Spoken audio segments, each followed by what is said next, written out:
성도 여러분, 주님의 이름으로 환영합니다.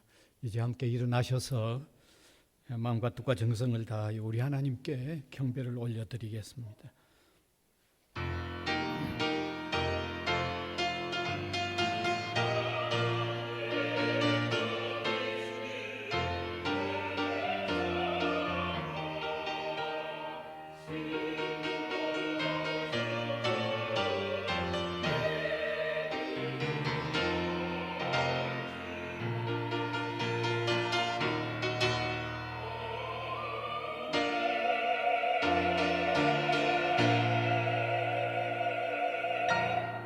우리를 사랑하셔서 구원하시고 하나님의 인도하심과 돌보심 속에 살아가는 백성이 되게 하여 주신 것을 감사를 드립니다. 이 시간도 우리가 우르르 주님을 앙망하는 마음으로 주님께 예배하는 저희들이 되게 하여 주시기를 원합니다. 성령의 역사하심이 필요한 저희들입니다. 마음이 주님을 향하기보다 세상을 향하기 쉬운 저희들입니다. 성령께서 우리 마음을 주님에게로 온전히 향하는 예배를 드릴 수 있도록 우리를 주장하여 주시옵소서. 아멘. 예수님 이름으로 기원하옵나이다. 아멘.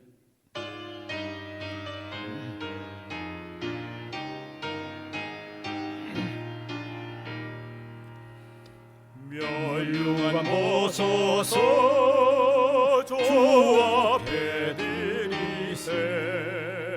저 천사 기쁜 노래가 온 땅에 퍼지네.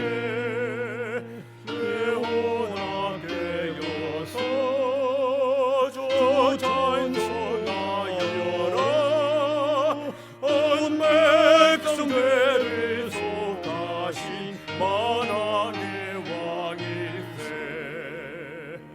멸류관 보소서 주 앞에 드리세.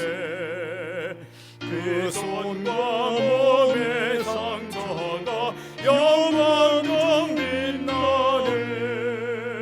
하늘의 천사도 그 영광 보고서 고난의 신비알고자 내모하도다. 멸류관 보소서 주 앞에 드리세. 온 세상 전쟁 그치고 참 평화 오겠네. 주 보좌 앞에서 온 백성 엎드려 그 한량없는 영광을 내 찬송합니다.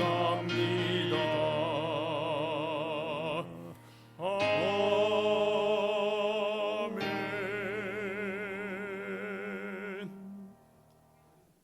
사도신경으로 우리 신앙을 고백하겠습니다.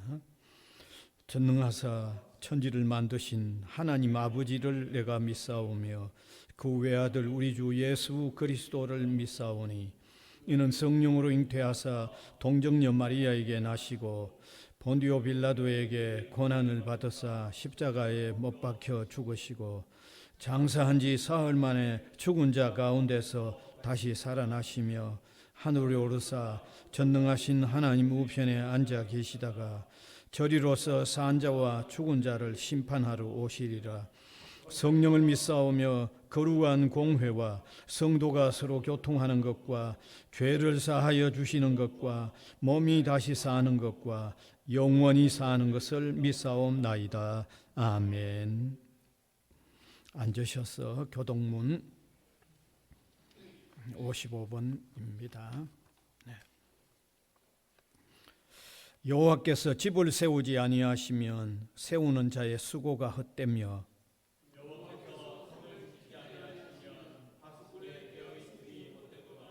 너희가 일찍 일어나고 늦게 누우며 수고의 떡을 먹음이 헛되도다.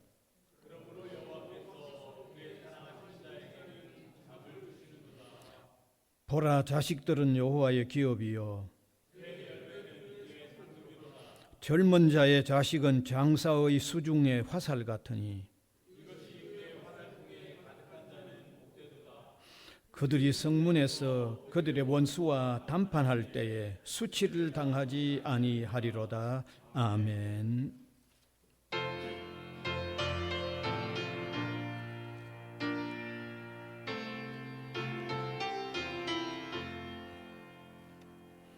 죄짐 맡은 우리 구주 어찌 좋은 친군지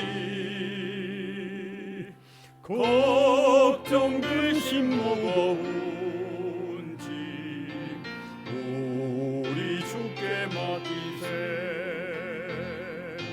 주께 고함 없는 도로 복을 받지 못하네. 사람들이 어찌하여 아벨 주를 모를까. 시험 걱정 모든 괴로움 없는 사람 누군가. 부질없이 낙심 말고 기도드려 아뢰세. 이런 진실하신 친구 찾아볼 수 있을까. 우리 약함하시오니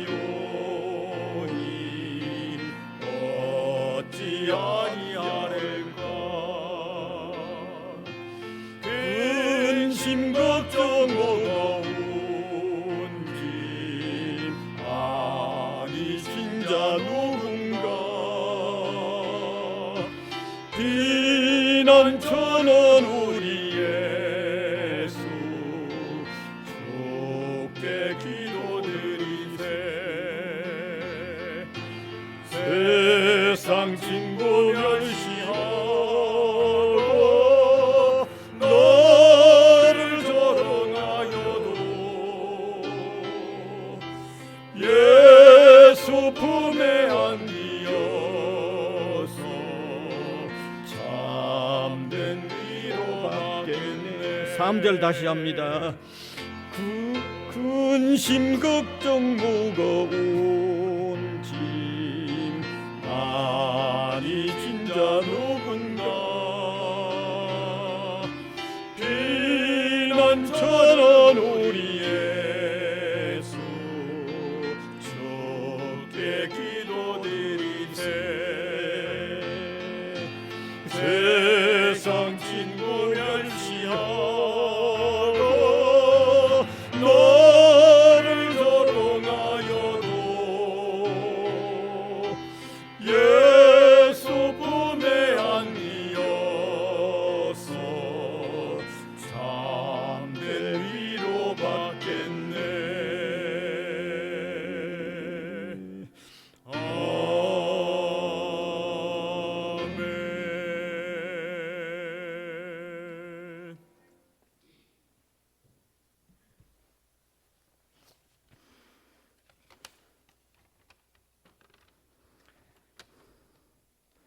거룩하신 하나님 아버지, 하나님의 거룩하신 이름을 불러봅니다. 크신 긍휼과 다함 없는 사랑으로 우리를 용납하시는 하나님을 찬양합니다.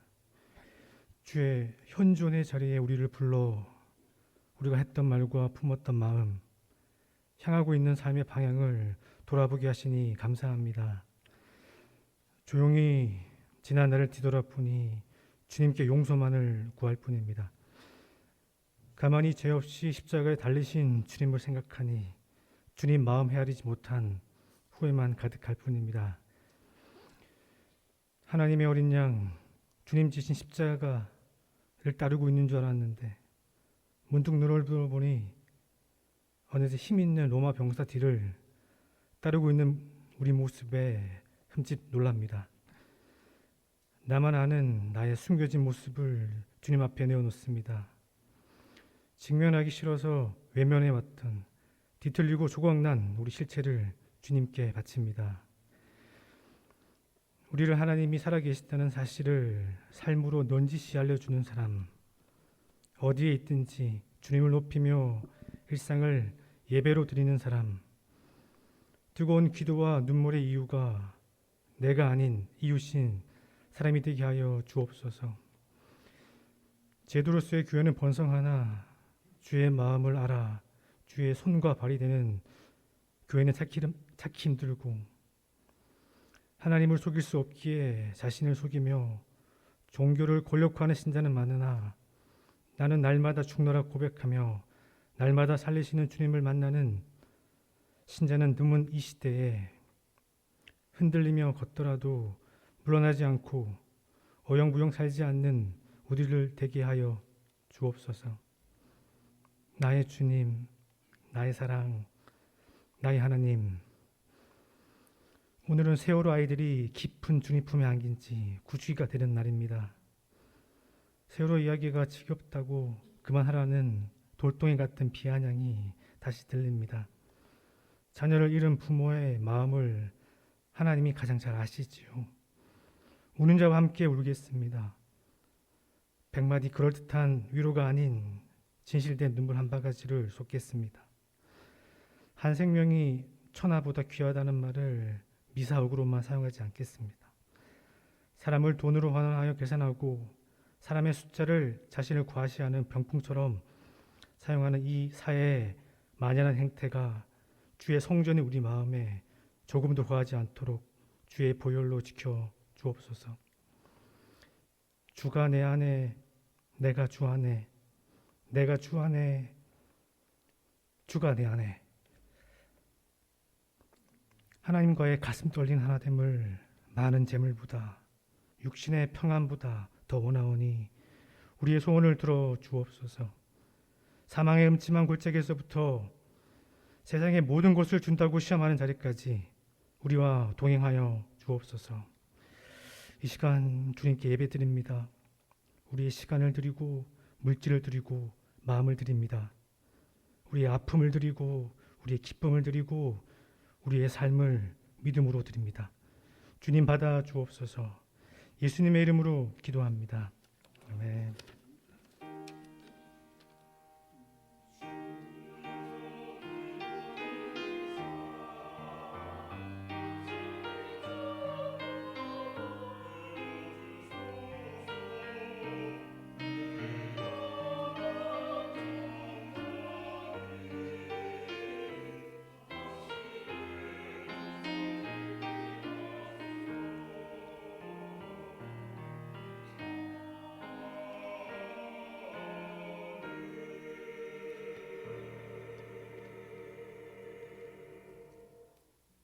하나님 말씀은 구약성경 사사기 9장 7절에서 15절까지 되겠습니다.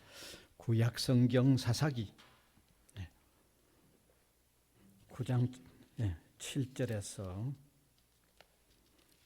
제가 한 절, 우리 회중이 한 절 교독해서 읽어 내려가겠습니다. 사람들이 요담에게 그 일을 알림해 요담이 그리심산 꼭대기로 가서 서서 그의 목소리를 높여 그들에게 외쳐 이르되 세겜 사람들아 내 말을 들으라. 그리하여 하나님이 너희의 말을 들으시리라.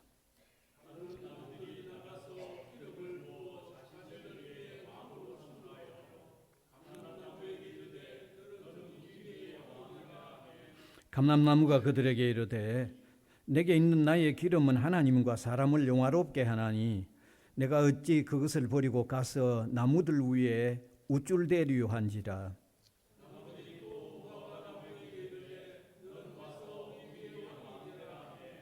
무화과 나무가 그들에게 이르되 나의 단 것과 나의 아름다운 열매를 내가 어찌 버리고 가서 나무들 위에 우쭐대리요 한지라.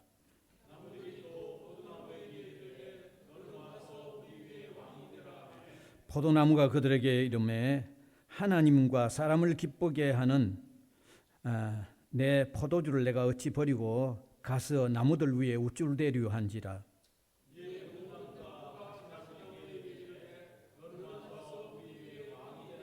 같이 읽읍시다. 가시나무가 나무들에게 이르되 만일 너희가 참으로 내게 기름을 부어 너희 위에 왕으로 삼겠거든 와서 내 그늘에 피하라. 그리하지 아니하면 불이 가시나무에서 나와서 레바논의 백향목을 살을 것이니라 하였느니라. 아멘.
아멘.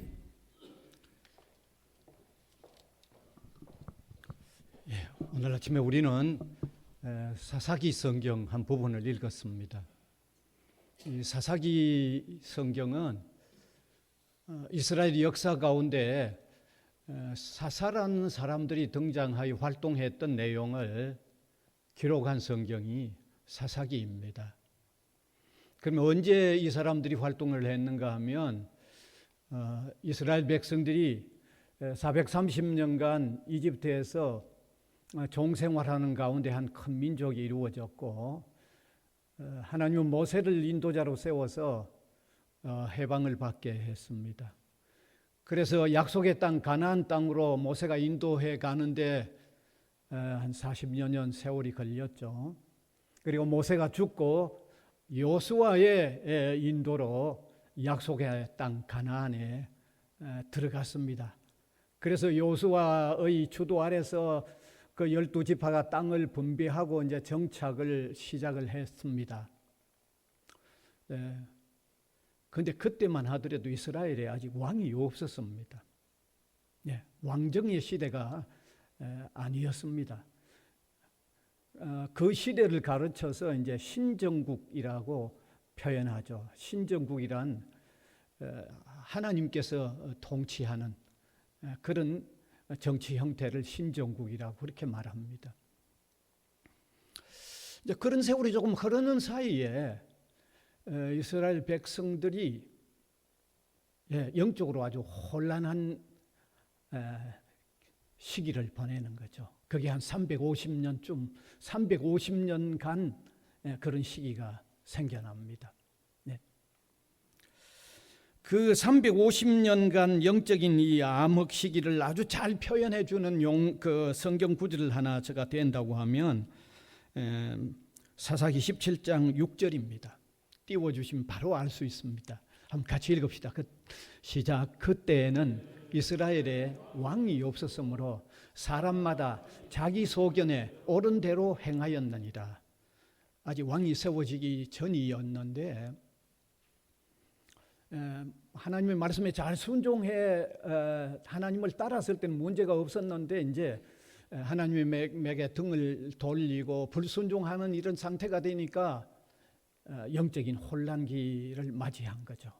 그러니까 사람이 다 제각기 자기 소견대로 행하니까 그 뭐 형편없는 어떤 상황이 되어버리는 거죠. 그때 하나님은 그 형편없이 영적으로 혼란을 당하고 있는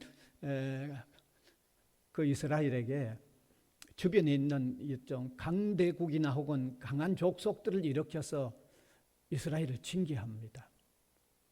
그러면 이스라엘이 또 견딜 수 없어서 하나님께 회개하고 부르짖으면 하나님께서 사사를 세워서 또 한동안 평화로운 또 시기를 허락합니다. 그 한동안의 평화로운 시기를 조금 지내다가 또 영적인 혼란기가 오면 하나님은 또 다른 주변에 또 다른 어떤 족속들을 일으켜서 이스라엘을 괴롭힙니다. 괴롭힘을 당하는 이스라엘이 또 견딜 수 없어서 하나님께 부르짖으면 또 다른 사사를 세워서 또 평화로운 한 시기를 허락합니다.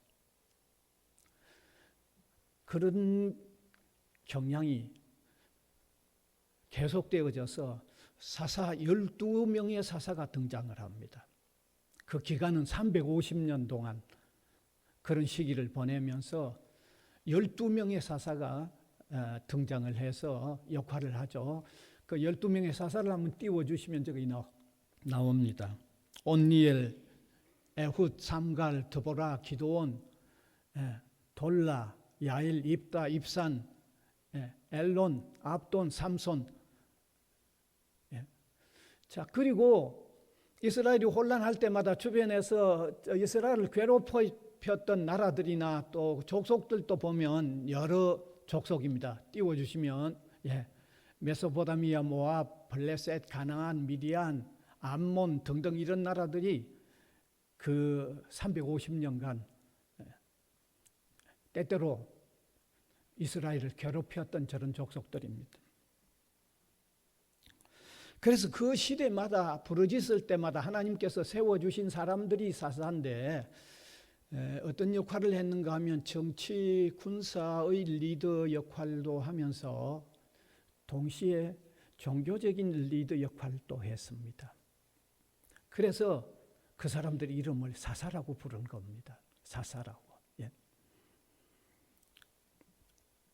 바로 오늘 읽은 내용은 그러한 사사들이 활동했던 가운데 제5대 사사였던 기드온이 활동했던 직후의 내용이 바로 오늘 읽었던 성경의 내용입니다.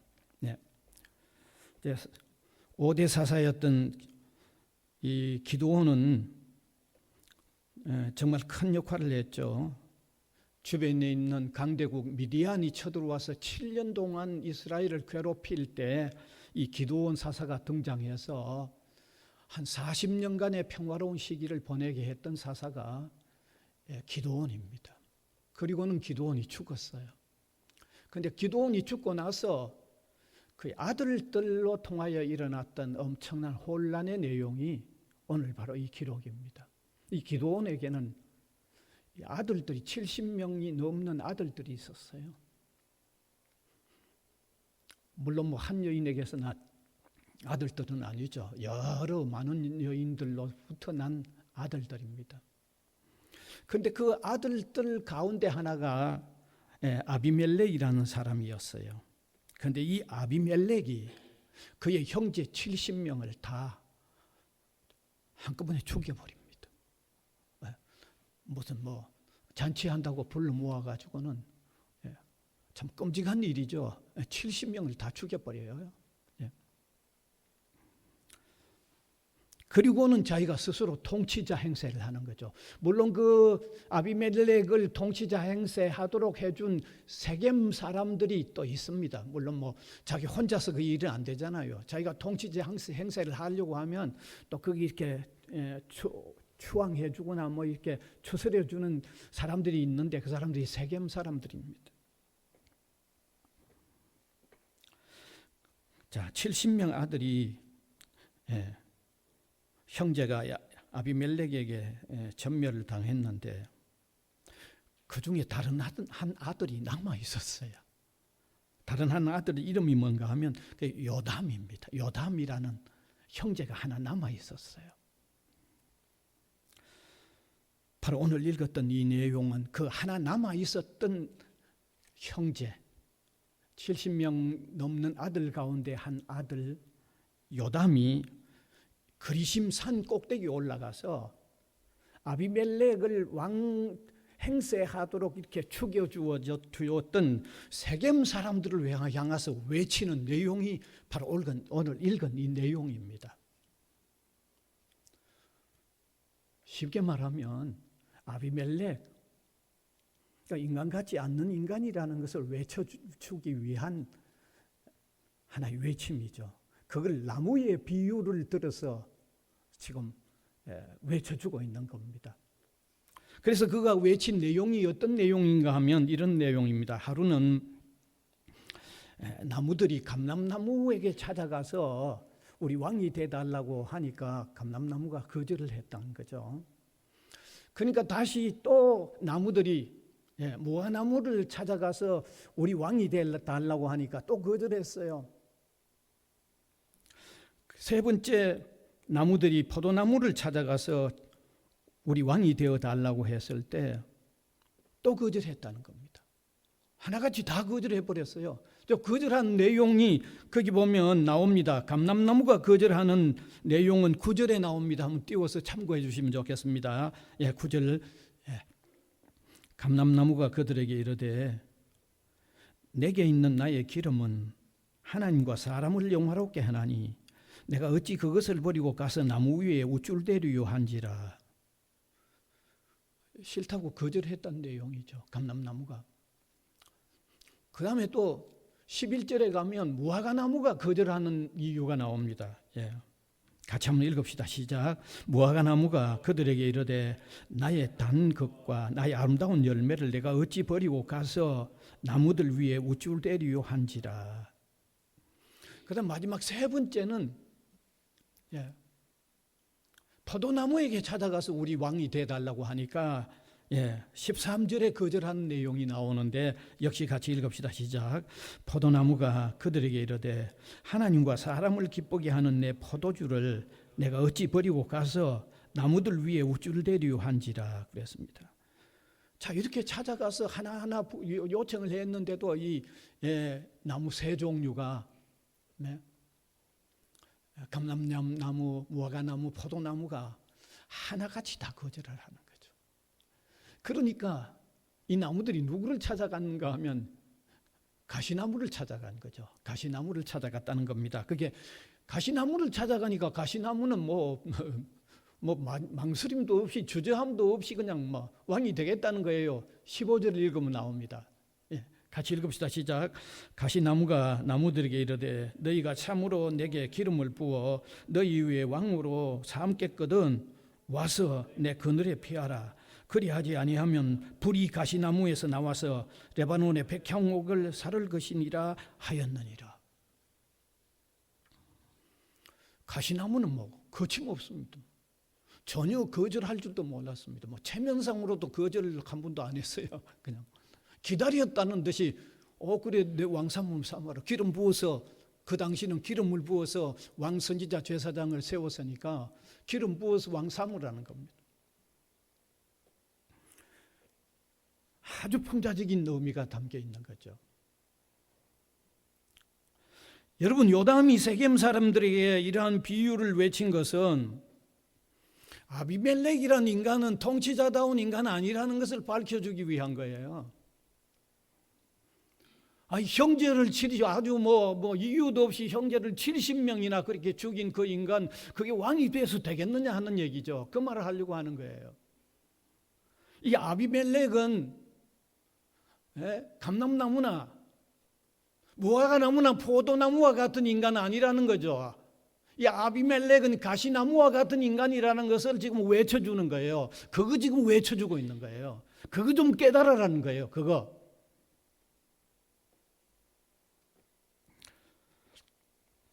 여러분, 우리는 이 시간에 이런 말씀으로 통하여 우리에게도 깨닫게 해주시는 것이 있는 것을 한번 나누기를 원합니다. 우리에게도 깨닫게 해주는 아주 소중한 의미가 담겨 있습니다. 여기 감람나무나 무화과나무나 포도나무가 왕이 되기를 거절하는 내용과 이 가시나무가 왕이 되려고 우쭐거리는 이 내용으로 통하여 오늘 우리에게도 깨닫게 해주는 말씀이 있다는 거예요. 우리에게도 지금 말씀해 주시는 게 있다는 거예요. 제가 한 3가지로 나누기를 원하는데, 첫째는 사람이 자신의 재능을 활용하는 삶을 사용해야 한다는 것을 깨닫게 해주는 겁니다. 사람은 자신의 재능을 하나님으로부터 받은 천부적인 재능이라고 할까요? 그 재능을 활용하는 삶을 살려고 해야 한다는 겁니다. 여기 먼저 왕이 되기를 거절했던 감람나무나 무화과나무나 포도나무는요, 왜 거절했어요? 각각 자기들의 재능을 활용하는 삶을 살겠다는 거예요. 그게 더 우선이라는 거예요. 그게 더 우선이라는 거죠. 오늘 읽어보았잖아요. 다 그렇게 표현되어 있잖아요. 거절한 3가지, 왕되기를 거절했던 3가지 나무는 다 내용이, 거절하는 내용이 바로 거기에 있잖아요. 거기 있잖아요. 감람나무는요, 그 올리브나무죠. 올리브 기름을 생산하는 그 재능을 위해서 내가 살기 때문에 왕되기를 거절하는 거죠. 올리브 기름 생산해내는, 사실 올리브 기름은 그 당시 얼마나, 지금도 아주 올리브 기름은 중요한데 그 당시도 아주 상당히 중요하게 사용되었죠. 이 성직자들을 세우는데 또 기름을, 또 이 올리브 기름을 부었잖아요. 무화과나무도 우리가 조금 전에 읽어본 그대로 달고 아름다운 열매를 생산해내는 그 재능을 내가 사용하는데, 거기에 우선적인 삶을 내가 살기 위해서는 왕되는 거 거절하겠다는 거죠. 포도나무 역시 그렇게 말하고 있잖아요. 포도주 생산하는 게 내 재능이다.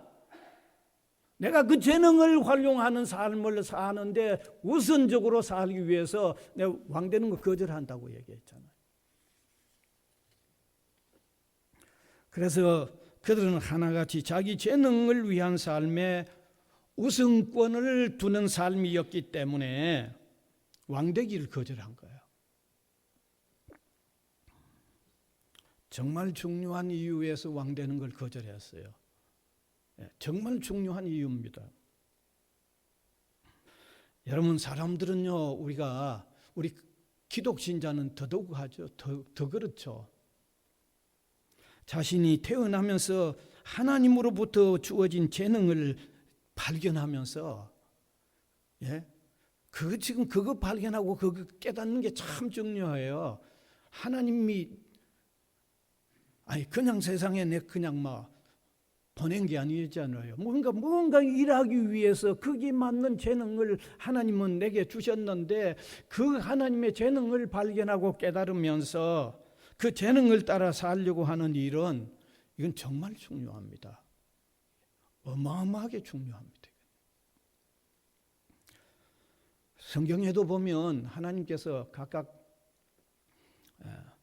사람에 따라 다른 탤런트를 주셨다고 성경에도 그렇게 되어 있잖아요. 성경에도 그렇게 되어 있습니다. 또 우리가 사는 사람들의 삶의 모습을 봐도 각각 재능이 다른 것을 보기도 합니다. 사람의 재능이 다른 것을 우리가 볼 수도 있습니다. 현실에서요. 물론 오늘 반드시 재능을 따라 살아야 된다는 것이 조금 어렵기도 합니다. 여러분, 지금 젊은이들이 직장 구하기가 이렇게 힘들다고 하는 때에 반드시 재능을 따라 살아야 하는 데는 애로도 있습니다. 그것도 제가 인정을 합니다. 그 사실을 인정하더라도 우리 사람은 최대한 자신의 재능을 따라 살려고 해야 돼요. 이건 정말 중요합니다. 여러 가지 중요한 이유가 있는데 주어진 재능을 따라 사는 것이 자신이 가장 잘할 수 있는 일을 하면서 사는 거예요. 그건 틀림없어요, 여러분. 자신이 가장 잘할 수 있는 일은 자신에게 전부적으로 주어진 재능을 따라 하는 일을 가장 잘할 수 있어요.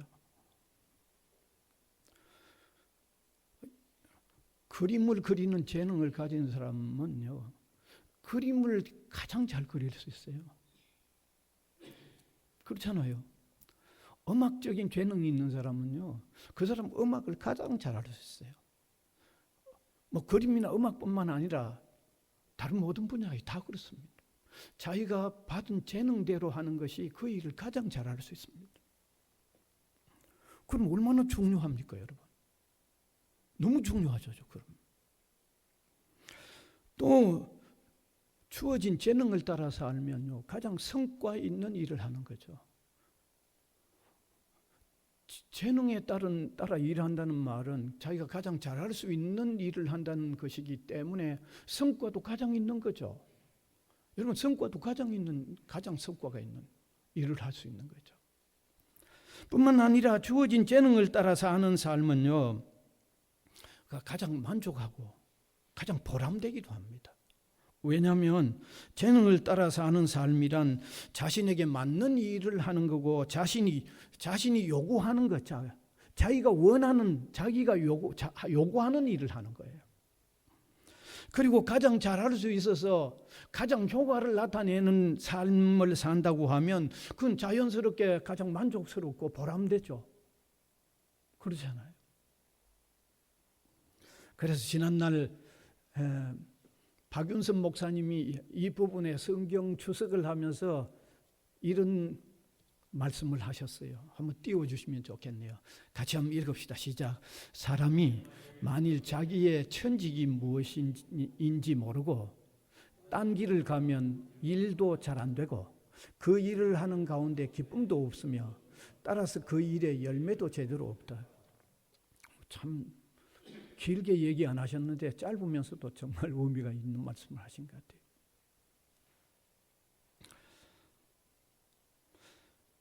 이런 의미에서 보면 사람은 자신의 재능을 따라 일을 찾는 게 참 중요합니다. 자신의 재능을 따라서. 지금 100세가 넘게 사신 김형석 교수님이 쓴 영혼과 사랑의 대화란 수필집에 보면 사람이 직업을 가지는데 두 가지는 반드시 유의해야 된다고 하는 글을 읽었습니다. 하나는 자기 소질과 능력을 고려해야 한다고 그랬습니다. 여기 소질이란 말은 쉽게 말하면 재능을 얘기하는 거죠. 그래서 그는 이런 말씀을 했어요.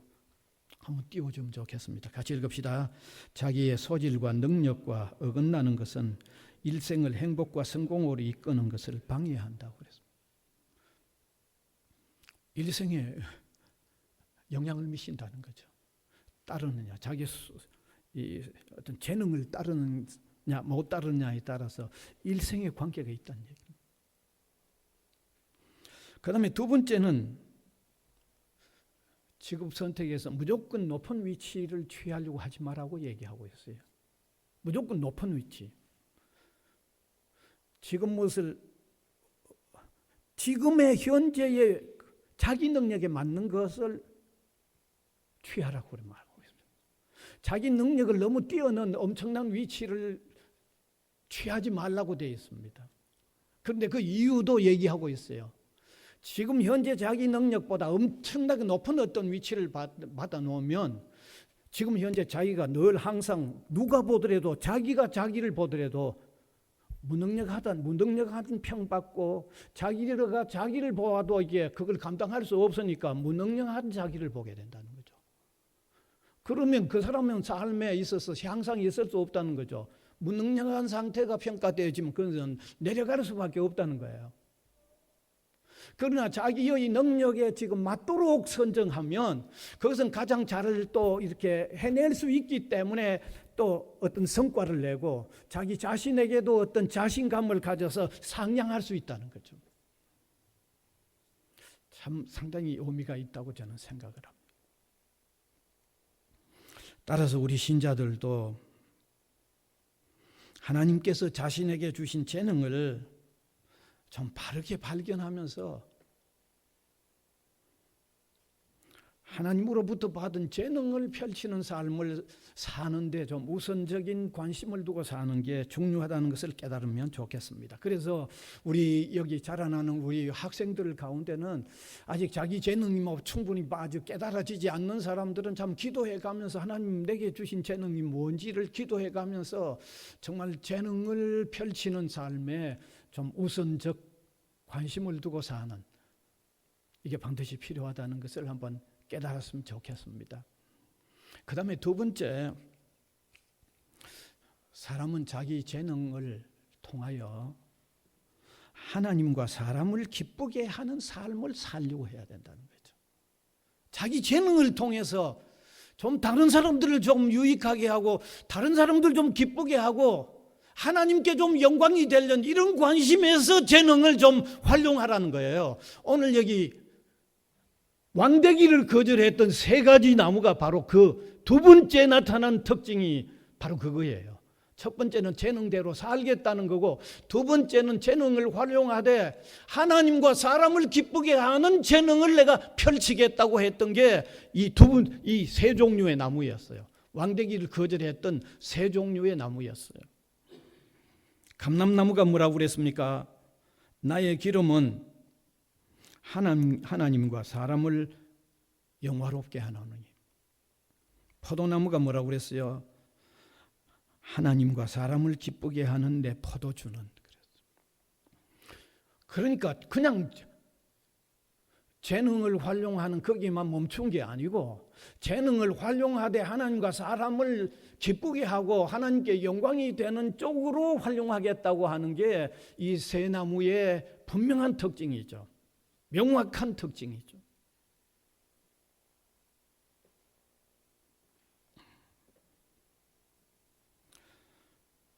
그저 재능을 활용하되 자기 배만 채우기 위해서 자기 유익만 위해서 재능을 활용하는 게 아니고 사람을 기쁘게 하고 하나님을 영화롭게 하는 쪽으로 재능을 활용하겠다는 얘기예요. 참 숭고하죠. 정말 가치가 있잖아요. 사랑하는 성도 여러분, 당연히 저를 포함했어요. 좀 우리가 철저하게 좀 이런 원리로 좀 살았으면 좋겠어요. 철저하게 이런 원리로 좀 살았으면 좋겠어요.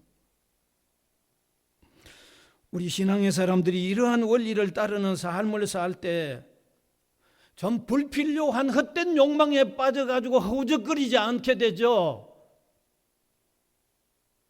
이런 원리에 우리가 치중하여 살 때 분수에 지나치는 이상한 아주 꿈도 꿈 같지 않는 허황한 꿈 붙들고 그냥 허황거리지 않죠.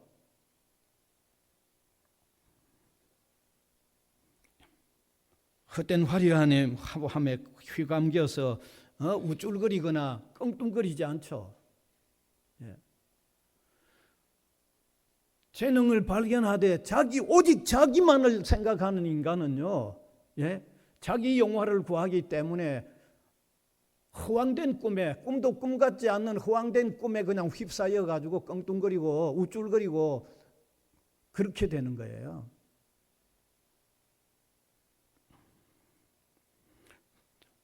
그래서 저는 이 설교를 준비하면서 참 그분이 떠오르더라고요.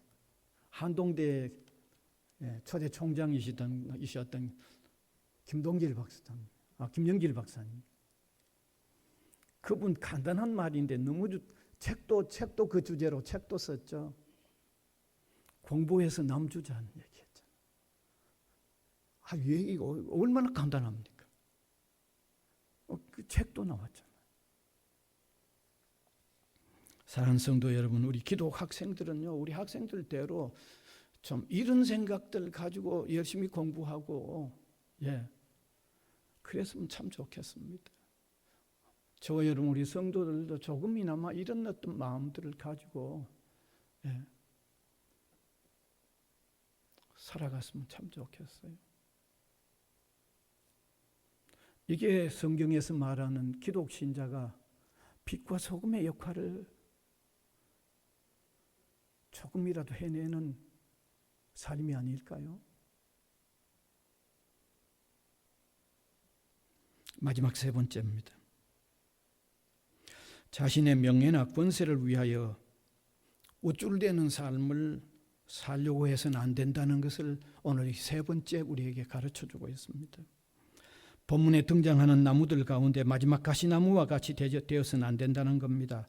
본문 15절 다시 한번 보겠습니다. 가시나무가 어떻게 했는지 같이 읽읍시다. 가시나무가 나무들에게 이르되 너희가 참으로 내게 기름을 부어 너희 위에 왕으로 삼겠거든 와서 내 그늘에 피하라. 그리하지 아니하면 불이 가시나무에서 나와서 레바논의 백향목을 살 것이니라 하였나니라. 실상은요, 가시나무 볼품없는 나무잖아요.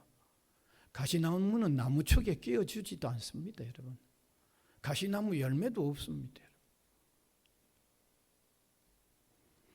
가시나무는 주로 결국은요, 불에 태워져 없어져요. 결국은요. 쓸모가 없으니까. 불에 태우는 것밖에는 뭐 달리 쓸모가 없으니까. 그런데 자기에게 기름 부어서 왕 삼으라고 그랬어요. 가시나무 주제에 자기 그늘에 와서 피해래요. 가시나무 그 밑에 피하면 가시 찔리는데, 그러면서 자기로부터 불이 나와서 그렇게 하지 아니하면 불이 나와서 백향목을 사르겠다고. 이거는 완전히 우쭐거린 거고 그드름 피우는 거고요. 공갈하고 협박 부리는 거죠, 이게. 그래서 제대로 된 인간도 아니면서 헛된 영광을 구하면요, 그 자신도 불행하고요, 그의 공동체도 불행해요. 대단히 문제가 되는 거죠. 따라서 우리 신앙인들은 이러한 삶을 사는 사람으로 살아서는 안 된다는 것을 아마 깊이 좀 깨달았으면 좋겠습니다.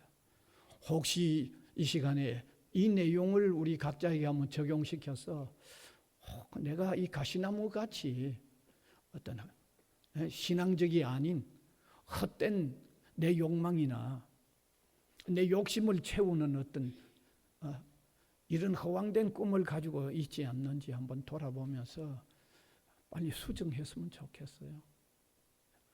특히 우리 신자들은요, 하나님 앞에서 빨리 수정해야 되겠죠. 고쳐야 되겠죠. 이제 말씀을 맺습니다. 하나님은 우리에게 천부적으로 주신 재능들 통하여 그 재능을 활용하는 삶을 살기를 원하시고, 또 그 재능으로 통하여 하나님과 사람을 기쁘게 하는 삶을 살기를 원하시는 겁니다. 여기에 우리가 성실하게 살면 다른 것들은, 여기 성실한 삶, 이 때문에 다른 어떤 유혹들을 물리치면서 살게 되는 거죠. 그래서 오늘 이 말씀을 통해서 우리에게 주시는 귀한 교훈도 우리가 한번 다시 되새기면서 하루하루 살아가는, 또 우리 젊은이들은 그런 어떤 삶의 방향들을 바로 찾아 나가는 이런 귀한 교훈을 받을 수 있기를 간절히 바랍니다. 은혜의 주님 감사를 드립니다. 이 시간도 구약 사사기서에 기록되어졌던 한 내용으로 통하여 우리가 깨닫고 실천하면서 살아야 할 귀한 내용들을 함께 나누게 해주셔서 감사를 드립니다.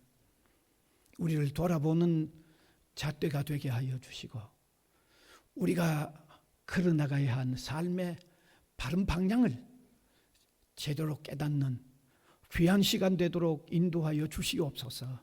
특별히 우리 학교에서 이 젊음을 아주 보내고 있는 인생의 장래의 한 중요한 토막을 이렇게 걸어가고 있는 우리 학우들에게도 하나님 귀한 깨달음을 주시고 삶의 걸음을 주님이 인도하여 주시옵소서. 예수님 이름으로 기도하옵나이다. 아멘.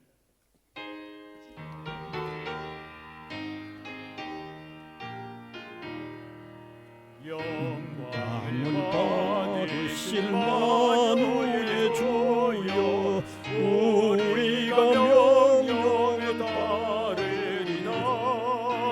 베푸신 은혜를 감사히 알고 진실한 마음으로 섬기겠네. 구주의 은혜 주시는 대로 영원히 받들어 섬기겠네. 찬송하겠네 찬송하겠네. 생명을 주시는 구주로다.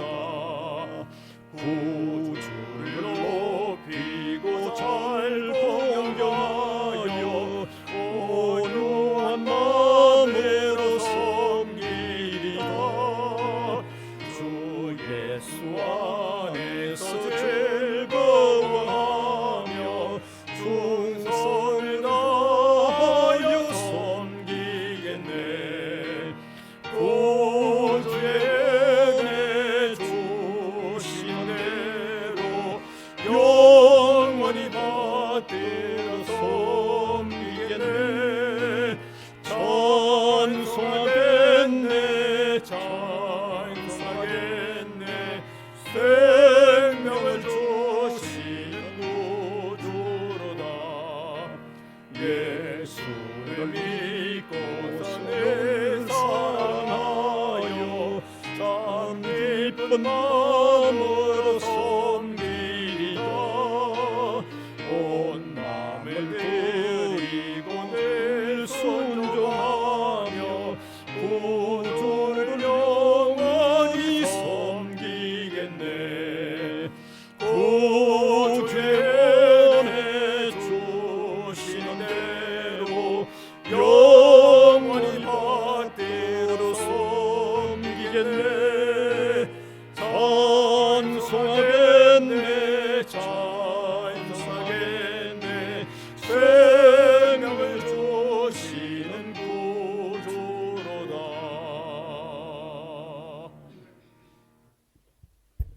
주님의 은혜를 감사드립니다. 우리의 일상의 삶, 모든 우리의 삶이 주님의 은혜임을 깨달아 이 시간에 예배로 감사와 영광을 올려드립니다. 또한 우리의 헌금을 드린 표현 속에서도 감사를 표현합니다. 하나님, 이 헌금이 이 귀한 생명의 복음 선포되어지고 전파되어지는데 귀하고 가비있게 쓰여지도록 주님께서 간섭하시고 인도하여 주시기를 원합니다. 주님의 백성들의 손길들을 붙잡으시고 힘이 있게 하여 주옵소서. 성경으로부터 오는 지혜를 날마다 깨닫게 하여 주시옵소서. 힘들 때마다 우리를 위해 하시는 주님을 깨달아서 주님 모든 어려움을 떨치고 일어나는 강함을 또한 허락하여 주시옵소서. 우리 가운데 질고로 통하여 고생하는 사람이 있다고 하면 하나님 우리의 기도를 들으시고 그의 간절한 기도를 들으시고 건강함을 주님 회복시켜 영광을 받으시기를 원하고 바랍니다. 사랑하는 주님, 우리 이 학원에서 또 귀한 배움을 계속하고 있는 젊은이들이 학문적인 배움뿐만 아니라 주님을 아는 가장 놀라운 지식으로 통하여 삶의 변화가 일어나는, 역사가 일어나는 이 현장이 되도록 주님이 함께하여 주시옵소서. 감사를 드리옵고 예수님 이름으로 기도하옵나이다. 아멘.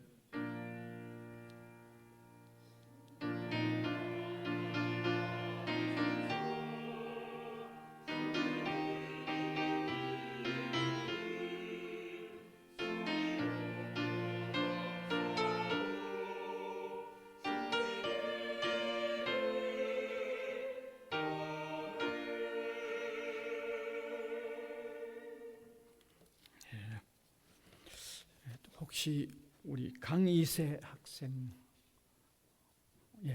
강이세 학생 한번 손만 들어주시면, 지난번에 오기로,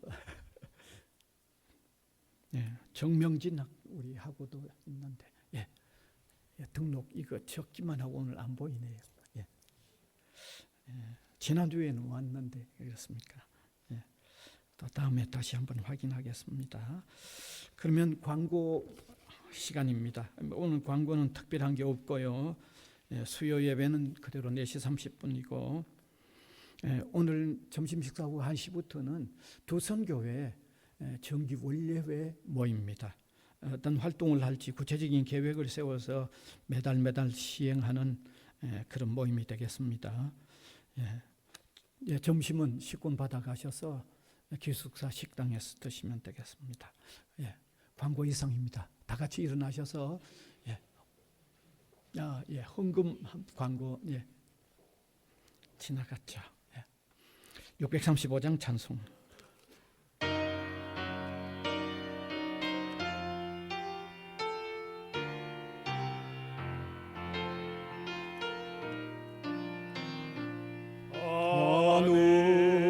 하늘에 계신 아버지 이름 거룩하사 주님 나라 임하시고 뜻이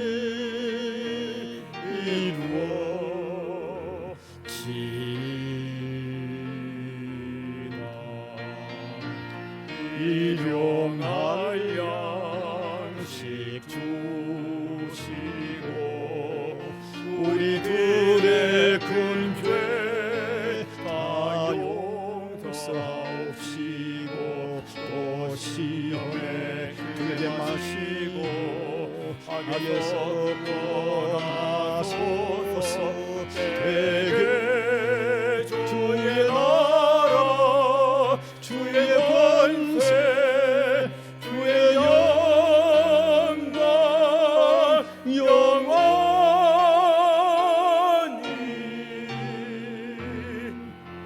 아멘.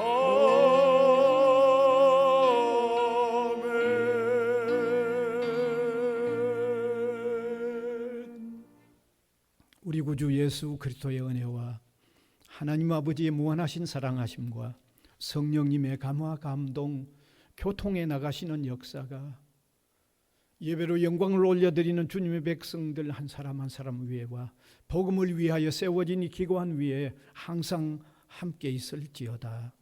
아멘.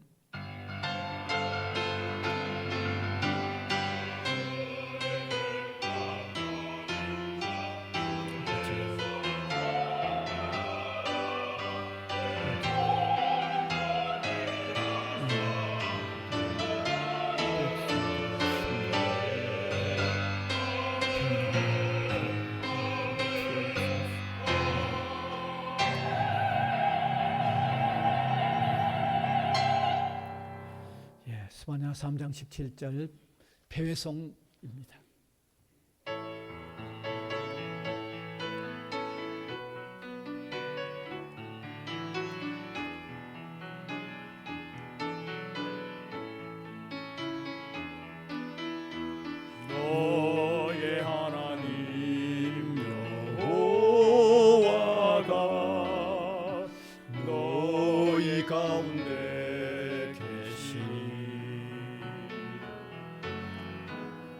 그는